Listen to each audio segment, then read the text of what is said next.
napunta sa aking girl, I will treat you right. Raza Ow. Manaz! Raza Manaz. Pansinin mo naman ako. O, so nahihirapan nga ba kayong magpapansin sa mga recording companies? Hindi naman po masyado. Talagang, it was easy for you guys to Hindi, penetrate ano naman po? the recording scene? Kay Kuya Andrew Ipo. It was through Andrew. Yeah. Paano kayo na-discover ni Andrew? Kasi po dati, Matagal na kayo nagra-rap before niya Apa. kayo na-discover. hindi, bali, ako po kasi yung nag-form ng group, gano'n. Ay, ikaw Tapos- nag-form ng Raza Apa. Manaz. Yeah. Tapos Tapos, nag-audition kinuha ko kayo? sila, nagpasa okay. kami ng demo tape. Yan. Tapos, kinuha niya. Kumbaga, nag-request na siya sa akin ng demo tape. Tapos, gumawa lang kami ng demo tape. Tapos, At And that was pasado it. ka agad. apa. Pero that was, 1997 pa. Ay, matagal na. Apa, matagal na pa. 5 years na. Eh kayo, Salbakuta. Kami po ba? Talagang Salbakuta buong buo. Good morning po muna. Good morning. Magandang umaga po sa lahat ng nanonood. Okay, sa Davao kayo pala unang sumikat.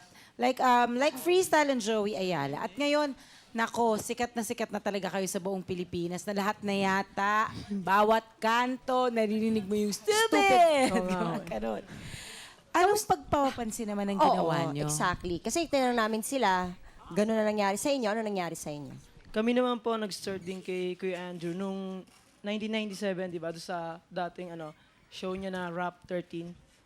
Lagi kaming nanonood dun eh. Okay. Kasama kami lagi. Tapos? Kwento niyo naman. So before bago po lang po kami, audience lang po talaga kami before. And then doon po namin na-meet si Vendetta. Doon po na-form yung group sa variety show ni Sir Andrew. Tapos paano niya kayo nakuha? Ano po, bali humingi po kami sa kanya ng tulong. Sabi namin, gusto namin magkaroon ng album, gusto namin gawin yung katulad ng ginagawa niya. Tapos pinagbigyan niya naman po kami. Tapos nag-form po kami ng album, yung pag ginawa po namin, yung first album po namin. So that's how it happened. Paano for you? Ako po, yes, good morning po ma'am. No? Yung galang pala nito. So sa akin naman po, bali yung sa akin po, nag-audition po ako sa Viva Records last year.